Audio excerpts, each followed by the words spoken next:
Welcome back to the channel, guys, and I hope you all are doing amazingly fine. So here we are with the part 2 of the series in which I'm talking about line training, basically your journey from getting inducted into an airline till the time you are a released first officer. In the part 1 of this video, I spoke about the whole induction process in an airline in a generalized way. Then I spoke about ground training, and then we ended up with graduation. In the part 2 of this video, I'm going to talk about the more fun aspect of it, which is actual line training. Okay, now for anyone who hasn't watched part 1, I'll link it in the description as well as put it up here. So first go see that video, watch that video, you'll get an idea of how the first phase of your training is, and then moving on to the second phase. Now considering that you guys have seen the first video, I'm sure a few of you must be overwhelmed with the amount of work that goes into ground training, the amount of tests that you have to clear in order to even graduate your first phase. But I would like to tell you that the actual studying part starts now, when you are actually going to fly a set of passengers in a real life environment, and that's what we call as line training. Now, of course, just after your graduation, you directly don't go on the right here and start flying an actual aircraft. There are a few things before that as well, and in this video, I'm going to talk about those. After your graduation, the first thing that you come across is your simulator sessions. After your simulator sessions, you go for something called as a base check or a base flight. Once you have done with your base flight, you start with your SOP flights or supernumerary flights. Once you finish your supernumerary flights, you start with something called as SLFs. Now I'm going to talk in brief about all of this. So let's get started. I think you should take a pen or something so that you note down and you enjoy the process while I talk about it. Now, before you actually sit on the right seat of an aircraft, where probably you'll be sitting for at least 3 to 4 years of your initial career as an airline pilot, DGCA wants you to have certain certifications before you even start that training. And your simulator sessions are just that. So again, depending on what airline you're inducted in, the process or the number of sims might vary. However, certain sims are obviously the same because DGCA requires you to have those certifications, as I said, before you sit on the right seat and start flying as a trainee pilot. Now, these simulator sessions are divided in fixed-based and full-flight simulator. Fixed-based simulators are mainly procedural trainers where you practice all your flows which you have done during your type rating along with the SOPs that the airline wants you to follow. When you move on to the full-flight simulators have various sessions like your all-weather operations, you have RNP sessions, you have LVTO, you also have your IRPPC, which are basically your 6 monthly checks that you need to do as a pilot. Now, a lot of you also might have a question that how much time usually these sims take. Now, depending on how many sims you have, they can range from anywhere between 4 hours per session, where you will be doing 2 hours of pilot flying, 2 hours of pilot monitoring. Some sims just have pilot flying and then you have a check. So it varies, okay, and you will get a proper schedule from your airline. If you talk about how much total duration it takes, it can range somewhere between 15 days to even sometimes a month, depending on the availability of slots and how many simulators you have for the type of aircraft you're flying for your airline. Now, once you're done with your simulator sessions, your airline will schedule or roster you for your supernumerary flights, or also called as SOP flying. Now, what are supernumeraries? Okay.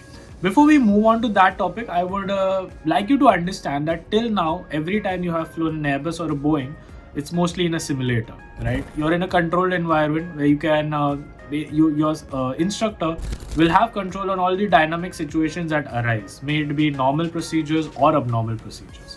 But when you move on to line flying, things become even more fast, they become even more dynamic, and you're not in your environment around you is not something that you have a control on. Of course, as a pilot, you will have control on your aircraft, and you know your captain and yourself will know exactly what you guys are doing. But now you're actually carrying passengers and you're in a real life environment at multiple airports that you'll be flying throughout your career. So when you talk about supernumerary flights, these are observation flights. So you will be sitting on a third seat or an observation seat where you'll be monitoring the 2 pilots flying an aircraft in a real life environment. So depending on what base you get, you will be allotted flights from that base, or maybe you might also be positioned to a different base and you're flying out of that. Again, depends on which airline you're flying and how many different bases that particular airline flies from. But trust me, supernumerary flights are one of the best ways of learning and understanding how line flying works. Since during this period the only job that you'll be having is to sit back, see how what you have learned in the simulator is actually implemented in real life flying, along with the time pressure and along with all the other factors that add on with actually seeing managing time between preparing your aircraft for the next flight if you're doing multiple sectors on that day, to online load and trim calculations, to checking your flight plan, checking your route, communicating with the ATC on again on a real life scenario and all of that. So this is somewhere you again might feel very overwhelmed, because when you're in a sim, as I said, everything is controlled, right? Your instructor will be your ATC. He will basically do everything, and your job is to just do your procedures correctly and understand them during your training phase. Here you're actually seeing two line pilots flying an aircraft with passengers on board in a very dynamic environment. So during your initial supernumerary flights, I am sure there'll be a lot of times or the initial sectors where you'll be overwhelmed and you'll think, oh, like there's so much to do. And trust me, with time it just gets better. Now when I say you just have to go and observe, doesn't mean you just go there, sit, eat your meal and go back home. There are certain topics that your airline would want you to cover with the captain that you're flying with or with the first officer that you're flying with. These topics are basically distributed among your whole company procedures. So before you actually sit on the right seat, you would have covered majority of it. Now my company also gave us exposure of doing supernumeraries on international flights, which honestly helped a lot, because when you fly to international destinations, certain things such as your RT or certain procedures are different. Okay, so you already are accustomed to having that experience in flying that kind of an environment, especially when you're flying to Middle East or something. There are very busy airports, or even down east when you're flying to Singapore, those airports are very busy. So the RT, the taxi, the how you taxi the aircraft, all of this, if you already have an experience sitting on the observation seat or during a super flight, it helps a lot, and also helps you to prepare better when you actually go on the right seat and do your training. Now again, the question arises that how many such observation flights do you actually do? Again, varies on the airline. During my time, I did 60 sectors of supernumerary flying. Sounds a lot, but trust me, again, I'll repeat myself, is the best learning experience that you will have during your whole line training. Now comes the second part, and I think something that most of cadets look forward to, most of us who have done our CPL look forward to, is flying an actual Airbus or a Boeing for the very first time and landing that aircraft. This is called our base check. Now base check again is a mandatory requirement before you start your SLF flying, that is your supervised line flying. We'll talk about that in the next section of this video. Coming back to base check. Now what is base check? Base check again is a DGCA requirement where you do 6 takeoffs and landings in the aircraft that you are rated on. So you will be flying with TRI and you will be doing your base check at any airport that your company has slot for. So it's mostly coupled with maybe 2 or 3 other colleagues of yours who are at the same stage, who are also conducting their base check. You go to that airport, each of you have a chance, you rotate the seats. This is the first time you'll be sitting on that right seat in that aircraft and actually feeling the controls of it. And again, you're doing this live in a real life environment. You're doing the RT. Of course, this is it's a big thing, and there'll be a lot of emotions. I'll probably share a video, or I'll put the link of that reel that I had made during my base check. You'll probably get an idea of what it is. It's a surreal experience, and you'll be doing takeoff and landing with the captain. Post that, your base check is completed, and now you're ready to move on to the next phase of your flight. If you follow any other pilots, you must have also seen they do post videos or reels of this where you can actually check your flight on flight radar. And when you talk about base check 6 takeoff landings, you don't go from one airport to another. You're just basically doing circuits. So imagine doing a circuit in an Airbus or a Boeing. This is something that you have done during your flight training days in a Cessna or any other single engine or multi-engine aircraft. You're doing the same in a big aircraft like an Airbus or a Boeing. You know, that's one hell of an experience. Now once you're done with your base check, then comes the most difficult part of your training. That is your supervised line flights, or SLFs as we call it. Now what are SLFs? SLFs are literally you are flying as a trainee or a junior first officer in your final phase. So again, every airline has a different term for it. For us, it was JFO final phase, where we go on to sit in the right seat and operate as a trainee first officer in an actual environment with passengers. So these are all commercial flights. They are no longer trainee flights with empty aircrafts. These are commercial flights, just like any other flight you book. You actually might have already flown in an aircraft which the first officer is under training. You will not know because it's the same environment. As a passenger, there is nothing different. For you, obviously, it is different. You'll be flying with a LTC, a line training captain, or a TRI, and of course, it's training. Now, when I say training, that doesn't mean that a lot of these things that you do in line flying will be taught. By this time, you'll be well prepared of the procedures, the SOPs of your airlines, and an environment like this. Okay, so initially for the first 8 to 10 sectors, again depending on airline, you will have a safety pilot, a release first officer with a certain number of hours, who will be now in an observer seat.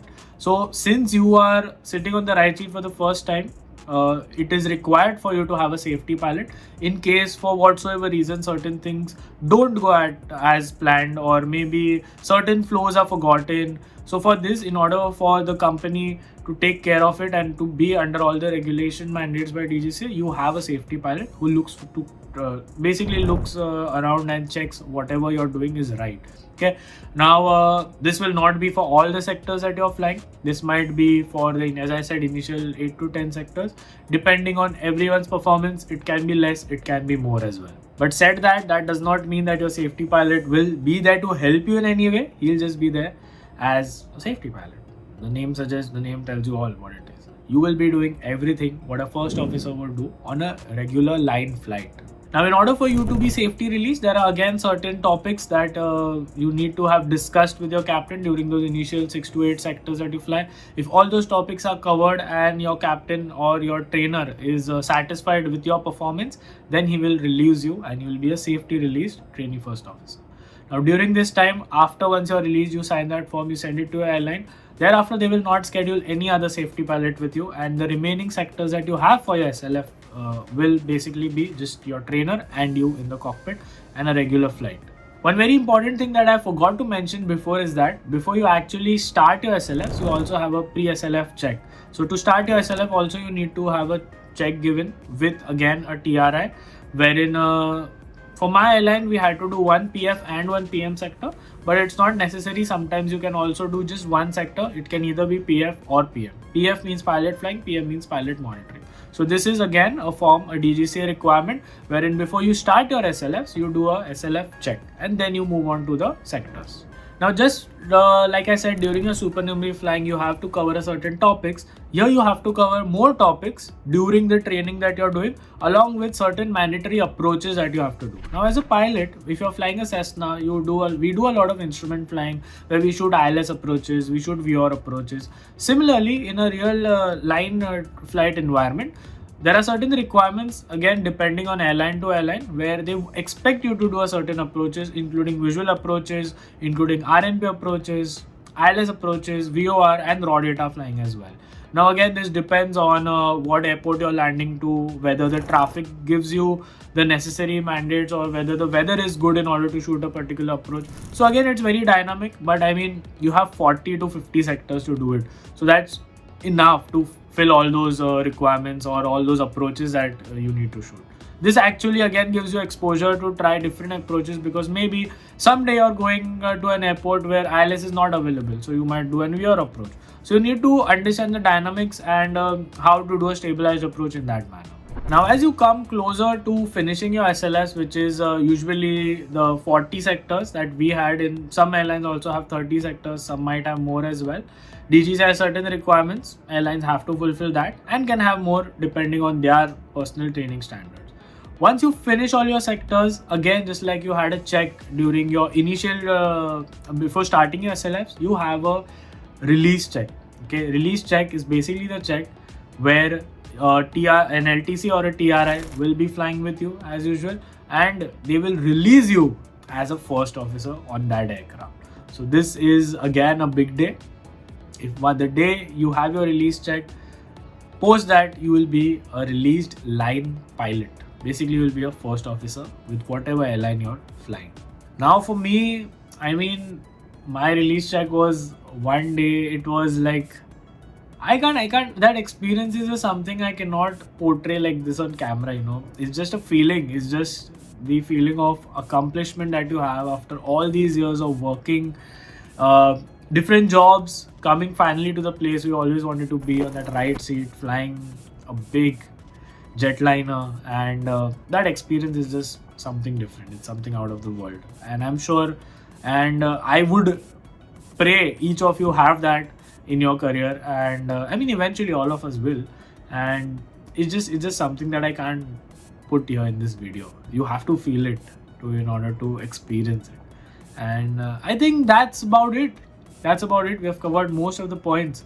So just to summarize everything, I'll talk about everything from the part one. Okay, so in part one we spoke about the induction, the days of induction, who, what all, different in your company, the different you can say the different bodies that you meet your HR and all of that. Then you talk about the ground training, how it is distributed, what subjects you cover. Then the graduation day. I mean, again, like of an experience. Well, that's the phase one. In the phase two, you start with your simulators, followed by your supernumerary flights, then the base check, and then to end it all, your SLF training. Once you are released after your SLF check, you are a first officer. Congratulations.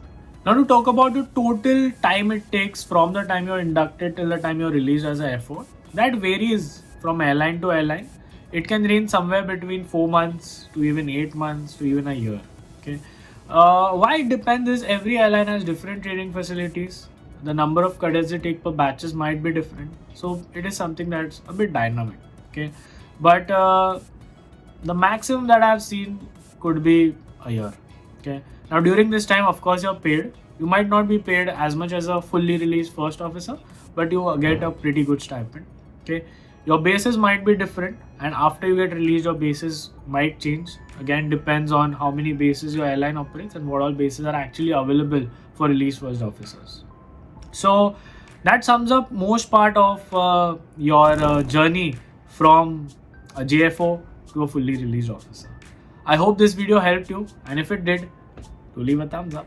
Also subscribe if you haven't already, and do follow me on Instagram as well.